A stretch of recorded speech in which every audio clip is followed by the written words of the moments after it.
только что закончилась игра полуфиналов Нави против Тонгфу, и мы хотим пообщаться с Дэнди, который только что совершил просто то, о чем говорит весь Твиттер, все люди, это просто какой-то фонтан хуки и так далее. Твои впечатления вообще от этой последней третьей игры, которая должна была быть в пользу китайцев, но вы все-таки затащили? Я счастлив, что мы теперь топ-3. Это уже очень хорошо.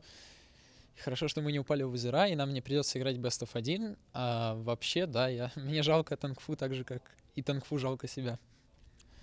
Обычно вы играете с пуджом, наращиваете преимущество, но в третьей игре не совсем так пошло, и вам пришлось защищаться.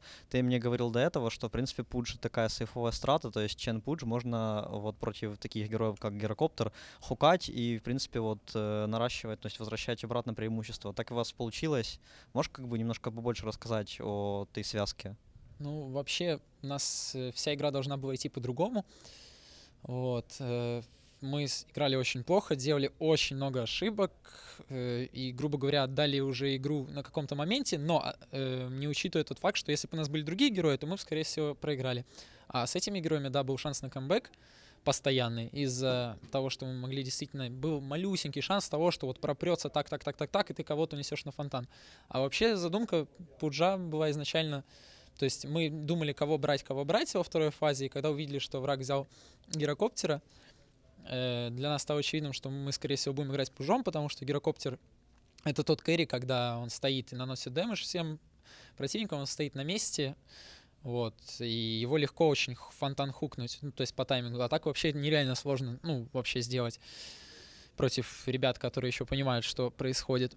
Вот. А так видно, что Тонгфу еще не готовы были против пуджа играть, видимо, они редко очень против него играют, потому что много где они попадаются, этого не должно, скажем так, происходить. Вот. Ну, а решил момент там, где улетел, скорее всего, с Аегисом, да.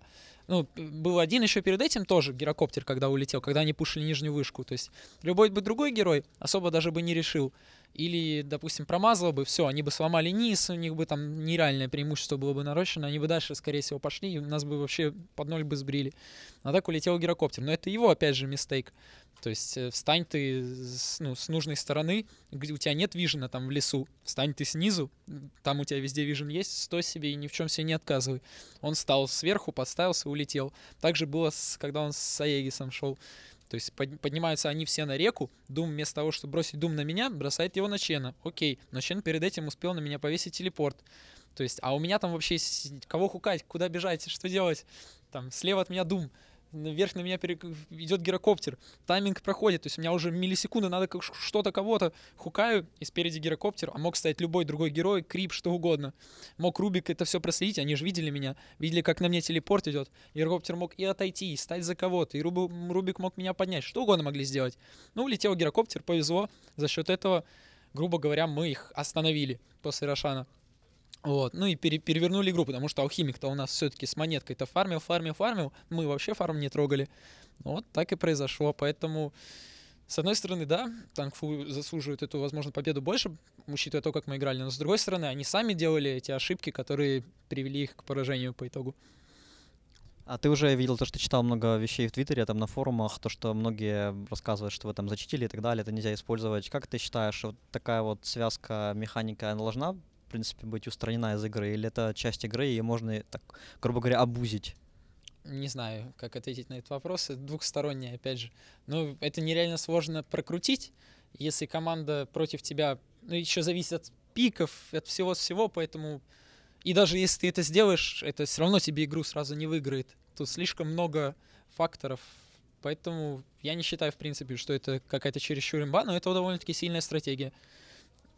Хорошо, можешь немножко рассказать про вторую игру с Тонгфу? Там вроде бы вы давили, но потом антимаг расформился и вас всех убил. Там в чем были ошибки ключевые, как это должно было быть по-другому? Опять же, мы играли не очень хорошо, хотя мы набрали лид, у нас там было что-то, по-моему, 5-1, мы шли пушить вверх, хотели пойти на тир 3 тауэр пошли, хотели пойти тир 2 в миде забрать, по-моему. Вот. Лучше бы мы пошли, забрали его в миде, снизу забрали бы Рошана, и потом бы пошли, когда у нас уже даггер Урсы появился. А мы пошли без даггера Урсы, по-моему, зашли на рампу, прыгнули, я прыгнул в суппортов, ребята хотели, чтобы я прыгал в Драгон Найта я не прыгнул. Вот, хотя я там не видел, что будет все хорошо, если я прыгну в Dragon Knight. Вот, ну, друг друга не поняли, а с этим пиком он довольно-таки был рисковый. То есть делаешь ты одну ошибку какую-то, и дальше, как снежный ком, ты уже никто у вас не убегает. То есть у нас было 5-1, стало 5-6 сразу же. Нас 5 убили, по-моему. Да, тут так и было примерно. Вот, ну и продолжение — это не сейвовый вариант. То есть, опять же, была бы какая-то не Урса, а какой-то другой керри-герой, то, возможно, мы дальше бы играли, у нас были бы шансы. А так, чем дальше, и когда враги еще что-то у них получается, то ты в западне, из которой не выбраться. Хорошо, завтра вы играете с Alliance, которые, в принципе, до сегодняшнего дня не проиграли ни одной игры. В матче с ДК там как бы не проиграли. Что ты думаешь по поводу этой команды? И, может быть, есть ли какие-то идеи, как вы собираетесь против них играть? Идей у нас много разных идей. У нас и сегодня было много разных идей. Очень много. И в мыслях, и на практике, вернее, не на практике, а в уме. Эти идеи очень классные и должны были сработать, а на практике мы очень слабо играли, и постоянно у нас вот всегда, когда у нас какой-то важный турнир, у нас начинаются какие-то непонятки. То есть у нас была какая-то задумка, заготовка по пикам. Мы берем, потом, а давайте возьмем Урсу. О, да, классно, смотрите, Урса. О, полетели, и мы берем Урсу. Вот. И потом из-за нее же и встреваем. А в третьей игре там нам понравилось, как в первой мы без шансов их смыли. Мы решили, что вот тоже получится. Они банят по ТМУ. Мы думаем, ну давай попробуем с Лэркой. Типа уже тяжелее, но шансы есть. Вот. Ну и не пошло. Они еще Дума взяли. То есть, видимо, что-то чуть-чуть продумали. Что как. Но ишь, гирокоптер. Ну, так бы, может, мы и Пуджа не брали. А как увидели гирокоптера? Хорошо, а как будете против Alliance играть? Против Alliance? Сложный вопрос. Примерно, ну, мы с ними когда-то играли. У них особо сильно не поменялось все. Единственное, что они играют более стабильно, более сейвово, очень редко ошибаются, а мы ошибаемся сейчас очень много, поэтому если что-то пойдет не так, то не знаю, что. А как именно играть будем? Не знаю, мы еще подумаем. Думаю, что кто выиграет завтрашнюю игру, будет станет чемпионом за International третьего? Не факт, далеко не факт. Тут шансы на камбэк у обоих, я думаю, будет. Вот, там будет Best of 3 в лузерах. Есть шанс тоже выиграть, если вдруг проиграем. Так же, как и у альянсов такое же будет, если они проиграют. А потом Best of 5 без +1 победы. Поэтому кто угодно может выиграть. Хорошо, последний вопрос. Тогда можешь сказать то, что по поводу команд, которые сейчас играют в нижней сетке, кто тебе больше всего импонирует? Кто, думаешь, будет вот в топ-3 именно из этих команд? А кто там остался? Orange, ДК, Тангфу, Team Liquid и IG.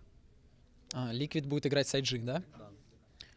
Ну, Liquid мне, конечно, нравится, ребята. Там X-Mike, заводной парень. Ну и вообще они все такие своеобразно веселые. Вот. А дальше, если вдруг они вылетят, остается IG, Orange, Tangfu, ДК. Сложно сказать. Все ребята клевые. Хорошо, спасибо тебе за это интервью, очень приятное, интересное, думаю. Всем спасибо, болеем за Нави, продолжаем дальше. Всем пока. Пока.